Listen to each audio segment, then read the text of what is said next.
in a little cottage nestled among hills as soft as pillows. The moon cast a gentle, milky light. Inside, a young girl named Anna was getting ready for bed, but her mind was still full of whispers and wiggles. She wasn't quite ready for sleep, because she knew a special kind of magic was waiting for her. In the quietest corner of her room stood a beautiful loom, carved from wood as pale and smooth as a river stone. Beside it sat baskets of the softest alpaca wool, spun into threads of 100 dreamy colors. There was wool the color of a sleepy sunrise, a misty morning, and the deep velvet blue of the sky just after the sun has said good night. Anna tiptoed over to the loom, her feet making no sound on the wooden floor. Its frame seemed to hum with a quiet, happy energy. Tonight, she wanted a dream of floating.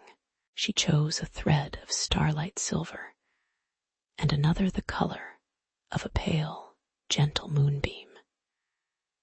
She carefully tied the threads to the loom, and as her fingers worked, the loom began to sing a soft, humming lullaby, a sound you could feel more than hear.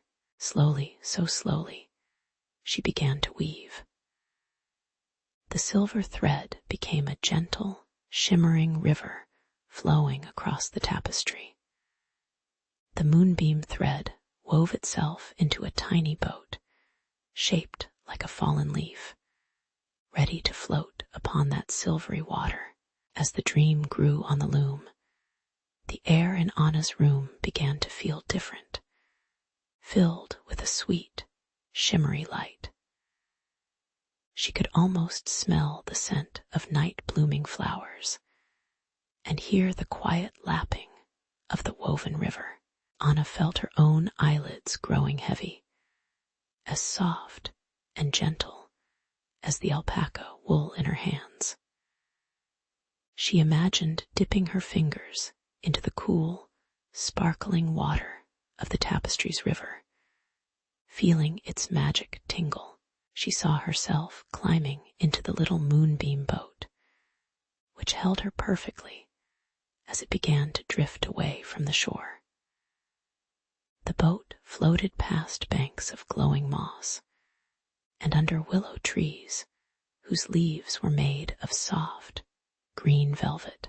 Friendly cloud creatures, shaped like fluffy alpacas, watched her pass from sleepy, rolling hills. They nodded slowly, wishing her sweet dreams. The river carried her onward, not with a rush, but with a gentle, sighing current, rocking her boat like a cradle. Soon, the river opened into a wide, peaceful lake, where the stars had come down from the sky to float like tiny, twinkling candles on the water. Anna's little boat drifted to the very center of the starry lake, where all was quiet and all was calm. She was wrapped in warmth and starlight. Now, tucked in her own cozy bed, Anna could feel the dream tapestry all around her. The humming of the loom had faded into a peaceful silence, its work complete for the night. She breathed in the soft, quiet air, and with a gentle sigh, she drifted off to sleep, floating on a silver river under a sky of velvet blue, carried into the most wonderful, peaceful dreams.